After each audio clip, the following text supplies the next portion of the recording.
Bonsoir à tous. Il y a 6 mois, le 22 mars, Bruxelles basculait dans l'horreur. Une journée dont nous nous souvenons tous, qui a brisé des vies, stoppé net des destins. Ce soir, 2 survivants nous racontent comment ils tentent de se relever petit à petit. Marine Dinan et Béatrice Broutou. Et 6 mois plus tard, il ne reste quasiment aucune trace de l'attentat à Malbec. Les usagers de la station ont repris leurs habitudes. Mais aujourd'hui, cette journée du 22 mars était dans tous les esprits, comme l'ont constaté David Courrier et Nicolas Kenhardt. Et voilà un beau message. Et au lendemain des attentats, de nombreuses mesures pour renforcer la sécurité à l'aéroport ont été annoncées. Certaines sont déjà mises en place, d'autres sont encore attendues. Pour la direction, c'est clair, l'aéroport est mieux sécurisé, mais vous allez l'entendre, tous les passagers ne sont pas rassurés pour autant. Jennifer Ristas avec Thierry Duboquet. Et on va maintenant faire le point sur l'enquête. 8 personnes directement liées à l'attentat du 22 mars sont en prison.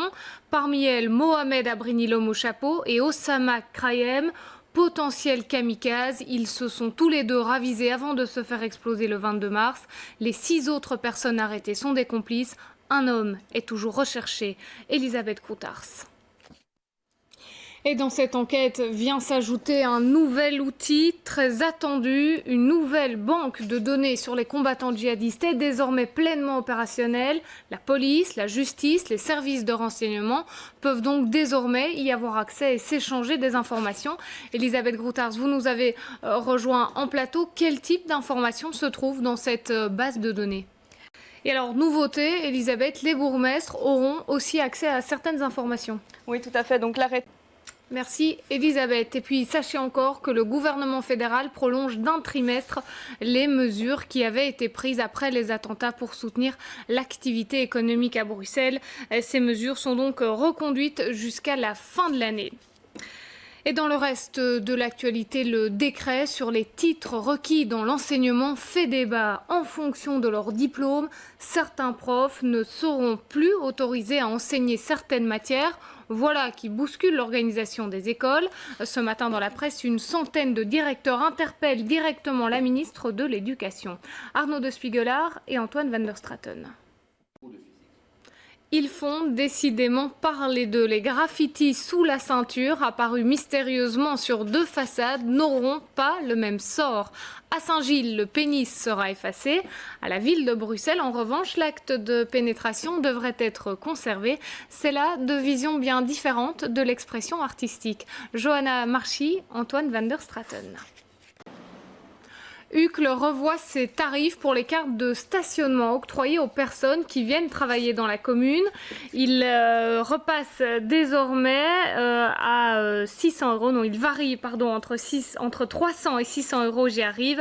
La carte 900 € est donc abandonnée.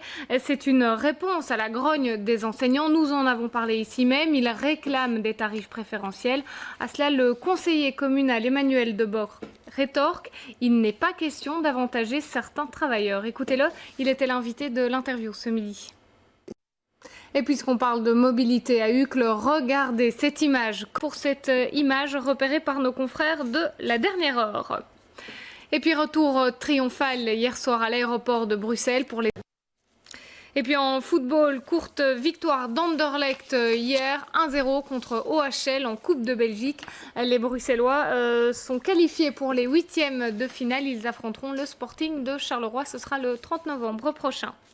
C'est un spécial M que l'on vous propose ce soir. Jean-Christophe Peset, 6 mois après les attentats de Bruxelles, vous serez bien évidemment entouré de plusieurs invités. Oui, effectivement, zone de police, on recevra un représentant d'un syndicat police. Merci Jean-Christophe. Et demain, l'invité de l'interview sera Pascal Smet. Le ministre bruxellois de la mobilité répondra aux questions de Stéphanie Meyer. Voilà pour l'actualité de ce premier jour d'automne. Votre prochain rendez-vous avec l'info, demain, le 12h30, présenté par Michel Gaillard. Je vous souhaite une très belle soirée. Merci de votre présence et à demain.